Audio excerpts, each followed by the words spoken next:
Gold trusted gold buyers మీరు తాకట్టు పెట్టిన బంగారాన్ని విడిపించి ఈ రోజు ఉన్న మార్కెట్ ధరకు కొనబడను.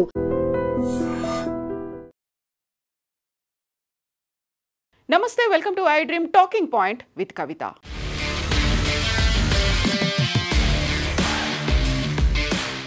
జూన్ 12 అహ్మదాబాద్లో ఎయిర్ ఇండియా క్రాష్ తర్వాత 1 మంత్లోనే 15 పేజెస్ రిపోర్ట్ని ఏఏఐబి సబ్మిట్ చేసింది.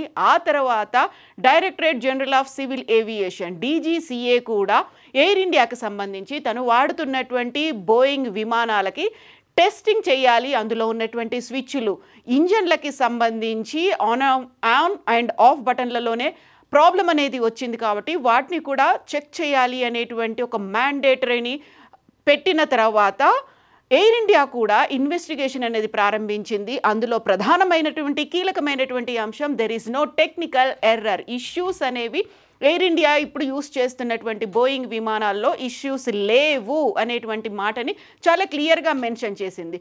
సో అక్కడ ఇంజన్స్కి సంబంధించి స్విచ్లో ఎలాంటి ఎర్రర్ అనేది లేదు. సో అది హ్యూమన్ ఎర్రర్ అయిందా లేకపోతే ఇంకేదైనా టెక్నికల్ ఎర్రర్తో యాక్సిడెంట్ అయిందా, ప్లేన్ క్రాష్ అయిందా అనేది ఇన్డెప్త్ అనాలిసిస్ ద్వారా తెలియాల్సినటువంటి అవసరం అయితే ఉంది. బట్ ప్రిలిమినరీ రిపోర్ట్ అయితే ఇంజన్లకి ఇంధనం అందకపోవడం వల్ల స్విచ్ ఆఫ్ రన్ ఆఫ్ మోడల్లో ఉండడం వల్లే అంత పెద్ద ప్లేన్ క్రాష్ అయింది, 272 మంది మరణానికి కారణమైంది అనేది ఏఐబి ప్రిలిమినరీ రిపోర్ట్లో వచ్చింది.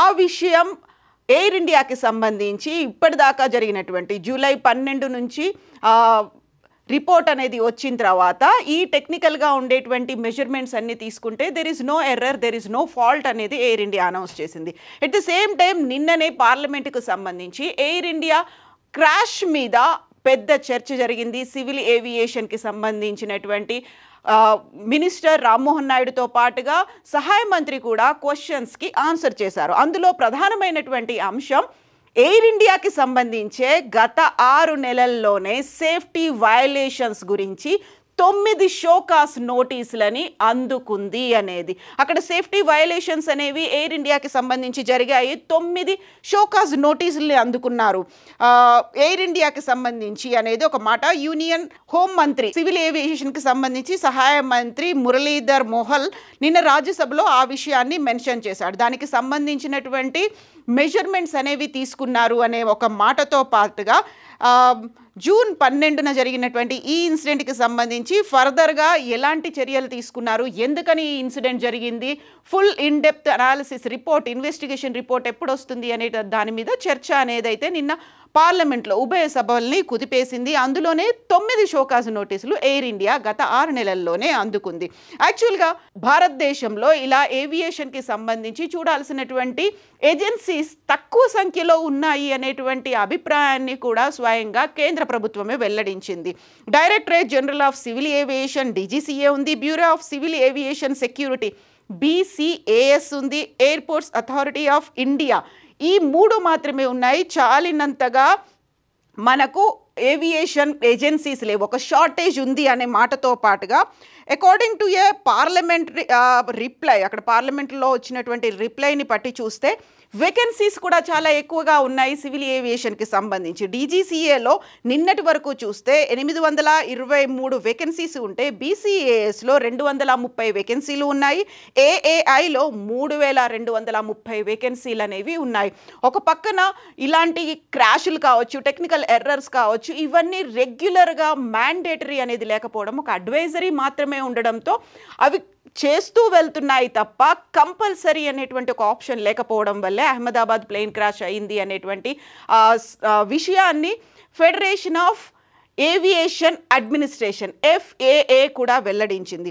సో ఈ నేపథ్యంలోనే ఇప్పుడున్నటువంటి వేకెన్సీస్ని ఫిల్ చేయాలి, షార్టేజెస్ ఏవైతే ఉన్నాయో ఏజెన్సీస్కి సంబంధించి వాటిని కూడా ఇంకా స్ట్రెంగ్తెన్ చేసుకొని ఇంకా పెంచాల్సినటువంటి అవసరం అయితే ఉంది. సో ఇప్పటికైతే 9 షోకాజ్ నోటీసులు అందుకున్న తర్వాత దానికి 33 ఎయిర్ క్రాఫ్ట్స్లో ఇలాంటి ఇష్యూస్ ఉన్నాయి అనేటువంటి విషయాన్ని ఐడెంటిఫై చేశారు. అందులో 31 ఎయిర్ క్రాఫ్ట్లకు ఏరోప్లేన్లకి సంబంధించి ఆపరేషనల్ ఎయిర్ క్రాఫ్ట్స్ అనేవి ఇన్స్పెక్షన్ తర్వాత స్టార్ట్ అయిపోయాయి.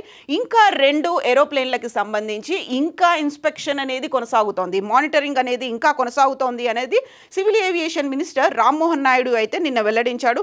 యాక్చువల్గా ఇందులో కుట్ర కోణం ఏమైనా ఉందా, ఎందుకని అహ్మదాబాద్లో ఎయిర్ ఇండియా విమానం కుప్పకూలిపోయింది అనేటువంటి డిస్కషన్ కూడా జరిగింది. బట్ దానికి సంబంధించి ఇన్డెప్త్గా ఇన్వెస్టిగేషన్ రిపోర్ట్ రావాల్సినటువంటి అవసరం ఉంది అనే మాట అయితే పార్లమెంట్లో వెల్లడైంది. యాక్చువల్గా 254 ఎన్ఫోర్స్మెంట్ యాక్షన్స్ని సివిల్ ఏవియేషన్ మినిస్ట్రీ తీసుకుంది. అందులో 542 2023లో అయితే 2024లో 673 సివిల్ ఏవియేషన్ యాక్షన్స్ని విమానయాన శాఖ తీసుకుంది. భారతదేశంలో ఈ ఇన్సిడెంట్ జరిగిన తర్వాత పార్లమెంట్లో వచ్చిన చర్చను బేస్ చేసుకొని ఇక్కడే ప్రధానంగా ఇంకొక అంశం కూడా తెర మీదకి వస్తోంది. ఎయిర్ ఇండియా ఇప్పుడు $200 మిలియన్ రుణాన్ని పొందాలని చూస్తోంది, బ్యాంక్ లోన్ తీసుకోవాలని చూస్తోంది. అందులో ప్రధానంగా బోయింగ్ 777 విమానాల్ని కొనాలి అనే ఉద్దేశంతో గత కొంతకాలంగా ఆ ప్రయత్నాలు సాగినప్పటికీ కూడా జూన్ 12న ఎయిర్ ఇండియా అహ్మదాబాద్ విమాన ప్రమాదం జరిగిన తర్వాత డ్రీమ్ లైనర్లని కొనుగోలు ఒప్పందం అనేది కొంచెం వెనకబడింది. ఆ తర్వాత ఈ డీజీసీఏకి సంబంధించి అడ్మినిస్ట్రేషన్ ఇవన్నీ తీసుకున్న తర్వాత మళ్ళీ ఆ అంశం సరికొత్తగా తెర మీదకి వచ్చింది. ఈ నేపథ్యంలోనే బోయింగ్ 777లని కొనాలి అనే దాంతో ఎయిర్ ఇండియా ఇప్పుడు $200 మిలియన్ బ్యాంకు లోన్ కోసం ఎదురు చూస్తోంది. సో ఇది అన్అఫీషియల్గా తెలిసినప్పటికీ కూడా అక్కడున్నటువంటి 787 డ్రీమ్ లైనర్లు, దీంతో పాటుగా 737 డ్రీమ్ లైనర్లలో కొన్ని ప్రాబ్లమ్స్ ఉన్నాయి కాబట్టి ఇప్పుడు సరికొత్తగా ఎయిర్ ఇండియా 777 వైపు మొగ్గు చూపుతున్నట్టుగా అర్థమవుతోంది. సో వీటికి సంబంధించి టాటా ఈ ఎయిర్ ఇండియాని పర్చేస్ చేసిన తర్వాతనే 570 న్యూ ఎయిర్ క్రాఫ్ట్స్ని భారతదేశంలో టాటా తీసుకుంది. అందులోనూ ఎయిర్ బస్తో పాటుగా బోయింగ్లతో కూడా చర్చలు అనేవి జరిపింది. ఇప్పుడు యాక్సిడెంట్ జరిగిన తర్వాత మెజారిటీ 737 మ్యాక్స్ తీసుకోవాలా, అంటే దాంట్లో నారో బాడీ ఉన్నటువంటి దాన్ని తీసుకోవాలా లేకుంటే 777ని తీసుకోవాలా అనే దాంతో ఇప్పుడు $200 మిలియన్ తీసుకొని సరికొత్తగా 777లను కొనాలి అని అయితే ఎయిర్ ఇండియా భావిస్తోంది. అందుకోసం బ్యాంక్ లోన్ కోసం అయితే చూస్తుంది. బట్ ఉన్నటువంటి టెక్నికల్ ఎర్రర్స్, అక్కడైతే సేఫ్టీ మెజర్స్ తీసుకోలేదు అనేటువంటి షోకాస్ నోటీసులు అందుకున్నటువంటి ఎయిర్ ఇండియా ఇప్పటికైతే చాలా క్లియర్గా చెప్తోంది ఫ్యూయల్ సిస్టంలో, అక్కడ స్విచ్ల సిస్టంలో ఎలాంటి ప్రాబ్లం లేదు, అక్కడ టెక్నికల్ ఎర్రర్స్ అనేవి లేదు అనే మాట. బట్ ఇన్డెప్త్గా అయినా తెలుస్తుందా, అది ఎంత కాలానికి తెలుస్తుంది? పార్లమెంట్లో అయితే చర్చ వచ్చింది, ఇన్డెప్త్ అనాలిసిస్, ఇన్డెప్త్ ఇన్వెస్టిగేషన్ జరగాల్సినటువంటి అవసరం ఉంది, అప్పుడు మాత్రమే తెలుస్తుంది. ఏఐబి ఇచ్చింది కేవలం ప్రిలిమినరీ రిపోర్ట్, ఆ 15 పేజీల రిపోర్ట్ ప్రిలిమినరీ రిపోర్ట్ అనేది మాత్రమే. ఇన్డెప్త్ ఫుల్ డీటెయిల్డ్గా ఉన్నటువంటి ఇన్వెస్టిగేషన్ ఎప్పుడు తెలుస్తుంది? యాక్చువల్గా ఎయిర్ ఇండియా కూడా ఎలాంటి తప్పిదం లేదు, ఎలాంటి ఎర్రర్ లేదు అనుకున్నప్పుడు అది హ్యూమన్ ఎర్రర్ కింద పరిగణిస్తున్నారు. అంటే పైలట్ చేసిన తప్పు వల్లే అంత పెద్ద ప్రమాదం జరిగింది అనేటువంటి కంక్లూషన్కి ఏమైనా వస్తారా, లేకపోతే టెక్నికల్ ఎర్రర్, లేకపోతే ఒక కుట్ర కోణం, దాన్ని ఏమన్నా హ్యాక్ చేశారా? వీటన్నిటికీ సంబంధించి బోల్డ్ అంత అయితే సస్పెన్స్ ఇంకా కొనసాగుతోంది. యాక్చువల్గా ఈ ఎంటైర్ ఎపిసోడ్లో ఎయిర్ ఇండియా అండ్ బోయింగ్ చేస్తున్నటువంటి ప్రయత్నాలు కావచ్చు, ఇస్తున్నటువంటి వివరణ గురించి మీరేమనుకుంటారు? కామెంట్స్ రూపంలో తెలియజేయండి. నిజంగా ప్రస్తుతం ఉన్నటువంటి సమాజం దేనికి ప్రయారిటీ ఇస్తుంది? ఆర్థిక సంబంధాల చుట్టూ మాత్రమే తిరుగుతుంది. మళ్ళీ ఎన్నికలంగానే చాలా విరక్తి కలుగుతాం. మంచి అనిపిస్తుంది కదా, లేడీస్ కూడా ఛాలెంజింగ్ జాబ్స్ చేసినప్పుడు చాలా బాగుంటది. ట్రాఫిక్ అసిస్టెంట్స్ గా నియమించిన ట్రాన్స్జెండర్స్ అందరితో సాల్యూట్ చేయించుకుంటున్నారు. ఫుడ్ డెలివరీ ఇవ్వటానికి వెళ్ళినటువంటి డెలివరీ బాయ్ అనిల్ పై కళ్ళ ముందు